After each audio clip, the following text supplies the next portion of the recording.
走在便路上，脑中都在想些什么？是终点在哪，还是剩下几公里？其实，便路会慢慢把你清空。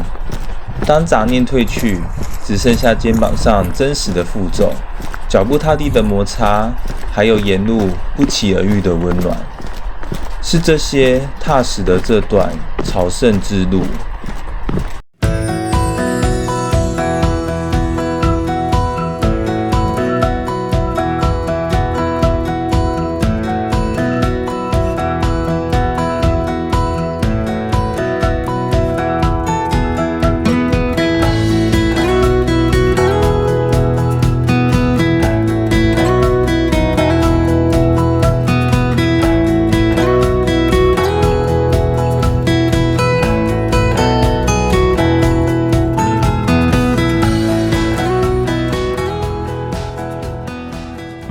前一天下机后，马不停蹄的充实行程。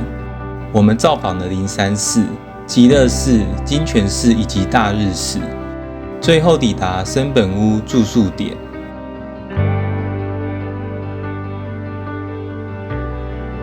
在民宿梳洗一番，稍稍消除疲惫，总算进入用餐环节。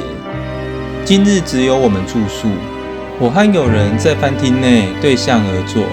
没有热切的谈天说地，听着暖气机低频的运转声，静静地沉浸在宁静氛围中。餐点看似简单，但每一口都足以慰劳疲惫的身躯。或许民宿老板娘怕我们饿到，我和友人各自吃了2-3碗饭，才把饭盒清空。第二天一早到第5番参拜。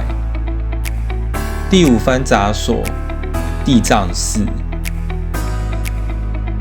进入人王门后，映入眼帘的是一棵树龄达800年的银杏树。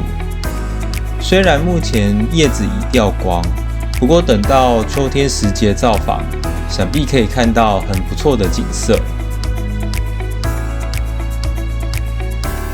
大师堂外有华丽的彩色装饰。其天花板上会有天女的身影，不过事前没特别查资料就错过了。另外，院内有一尊修行大师的玉尊像，其缘由为记录弘法大师的修行事迹与当地的缘分，以及一则关于猫的神秘传说。地藏寺内的奥之院名为500罗汉堂。内部安置了等身大小的500罗汉彩色木像。进入内殿需要额外收费，当时没有特地进去一探究竟。事后想想，觉得有点可惜呢。完成第5番参拜后，我们特别到邮局一趟，询问是否有贩售4国遍路相关纪念邮票。结果很可惜，目前已经没有了。看后续会不会再发行咯。往第6番迈进的途中，会经过一处遍路休憩小屋，这是提供给遍路者短暂休息的场所。里面有放置笔记本供遍路者留言，当中还碰巧看到了一位友人留言，只能说世界真的很小啊。紧接着到下一番闸所，第6番闸所。安乐寺院内有一棵弘法大师亲手种植的板松，据说大师在42岁造访安乐寺时，这棵松树曾保护大师免受猎人弓箭所伤。安乐寺有提供宿坊，如有住宿可参与寺院的早课和晚课，以及享受天然温泉哦。依据网友的分享文，这是个很不错的体验。从第6番步行10多分钟后，到达第7番闸所石勒寺。石勒寺有特殊的龙宫造型钟楼门。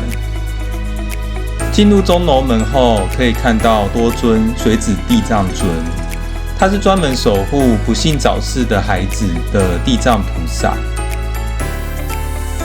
接着往上走是供奉爱染明王的变造殿。变造殿有2个门可通往2楼，从左侧圆节门进入，象征祈求善缘；右侧圆切门则象征断除恶缘。我选择从左侧进入祈求善缘。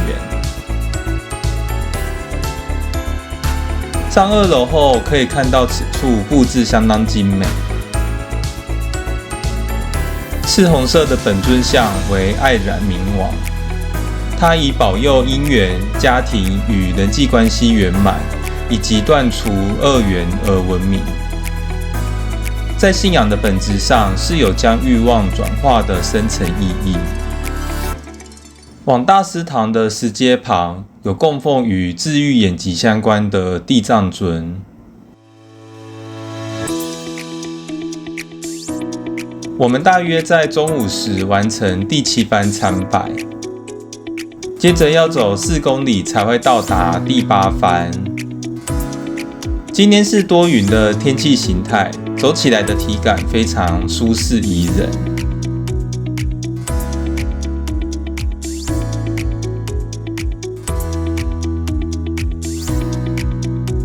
第8番杂所熊谷寺。熊谷寺的人王门建于1687年，是4国88所杂所中最古老，也是规模最大的人王门。进入人王门后，要跨越1条马路才会到达熊谷寺。熊谷寺的多宝塔被认为是4国地区内最古老且最大的多宝塔，同时被列为德岛县的有形文化财。由于寺院范围广阔，通往本堂的路上还设置了另一个山门。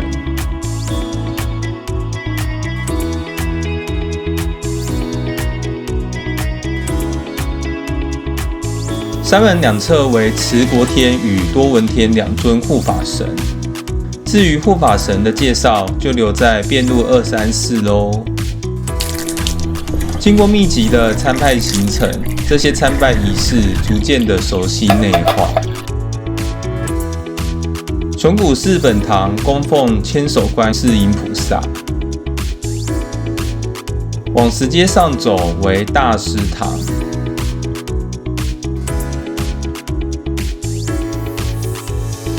第8番参拜结束，往第9番前进。走在这一望无际的农田边，不知为何总是能让人完全放松，漫步其中。想想也奇怪，如果我平常背着包包在马路上行走，还会有这种惬意的氛围吗？这趟遍路行程的背包重量大约落在8公斤左右。说实话是有偏重的点，原本认为影响不大，但随着时间的累积，肩膀上的负重逐渐有感。至于双脚的状况，目前还行，这要归功于爬山有稍微把脚练起来。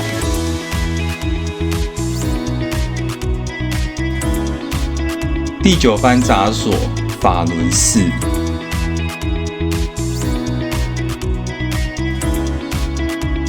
进入人王门之后，直走到底即为本堂。先到守水社洗手，再参拜。法轮寺是88所杂所中唯一供奉涅槃释迦如来为本尊的寺院。相传弘法大师亲自雕刻此佛像，呈现头朝北、脸朝西、右翼朝下卧睡的卧佛姿态，象征佛陀已脱离生死轮回，修行圆满，进入涅槃的解脱境界，显示即使是佛陀也会示现圆寂，并展现平静的姿态，象征人人皆可成佛。明治天皇为了纪念弘法大师，于1882年从高野山将当年弘法大师更换下来的袈裟赐予法轮寺，现今保存于大师堂之内。卡哇伊。法轮寺内有看到2只猫咪，不确定是不是寺方人员饲养的。总之，有猫就是可爱。他好凶哦，那个脸。法伦寺另外有一个传说，相传有一位拄着拐杖、行动不便的信徒，在走上法伦寺参道时，脚疾突然痊愈。也因为这个传说，法伦寺被认为能治愈与脚部相关的疾病。寺内有特别贩售草鞋玉手，有到此参拜的话，不妨可以买来送给朋友哦。走到第10番之前，会经过一条佛教用品街。我在其中一个店家的橱窗内看到挂轴，88座杂所的玉珠印完整呈现在挂轴上，是不是有种震撼感？接着来到本日最后一个参拜寺院，第10番杂所切幡寺。切幡寺的本堂位于小山丘上，需要爬一段路程800公尺、333阶的石阶梯才会到达。到本堂前的最后一段路程，会经过33阶的女二楚坡，以及42阶的男二楚坡。在日本的信仰上，女性33岁及男性42岁被视为厄运年，信徒透过攀登过程祈求消除厄运。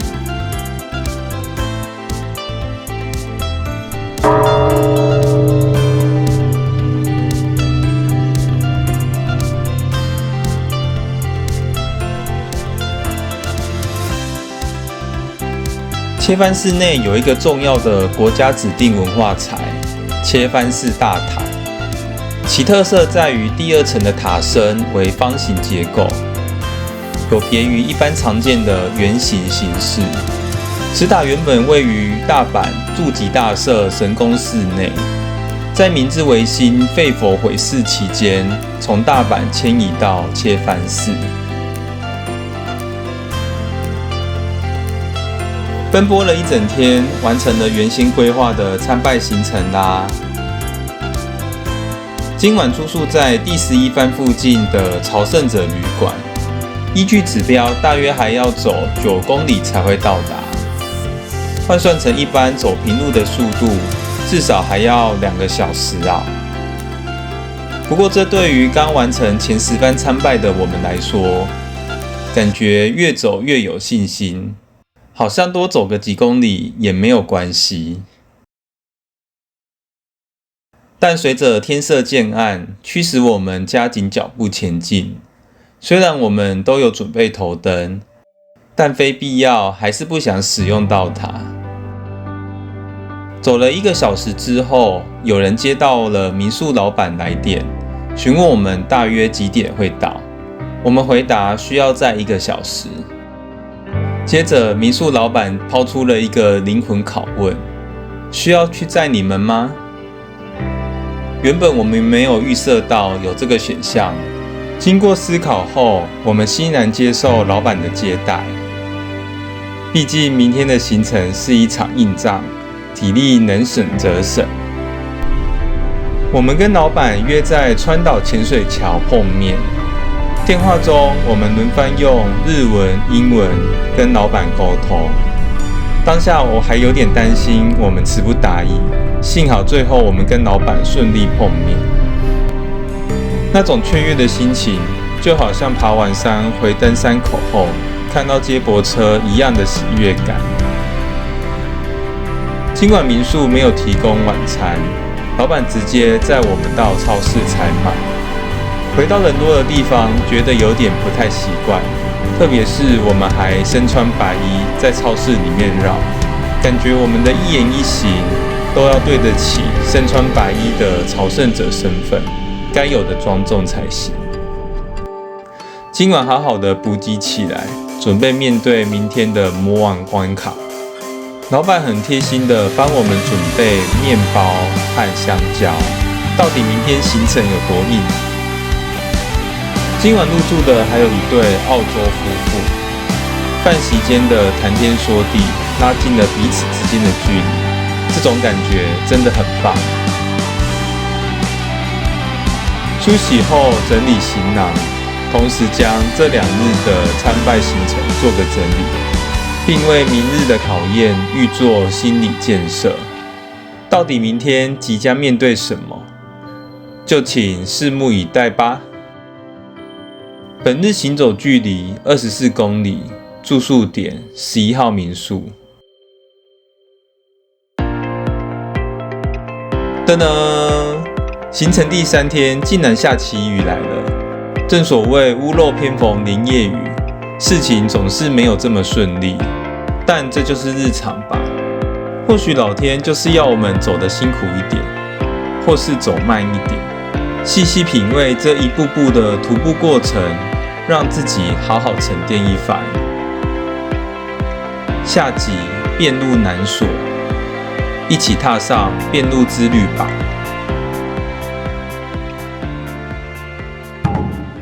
遍路234，一座寺院的全名通常是由山号、院号、寺名这3个部分组成。山号，古代寺院大多建在深山中，因此山成为寺院所在地的代称。后来即使建在平地的寺院，为了表示尊崇或传承，也会象征性取一个山号。寺院山门上的匾额写的大多是山号。院号指的是寺院内特定建筑或分院的名称，通常带有佛教教义的意涵，或是与皇室贵族的渊源。并非所有寺院都有院号，有些只有山号和寺名。寺名为寺院的主要及通用名称，常见的命名来源有供奉的本尊名、佛教的教义、建寺时的神迹或传说等等。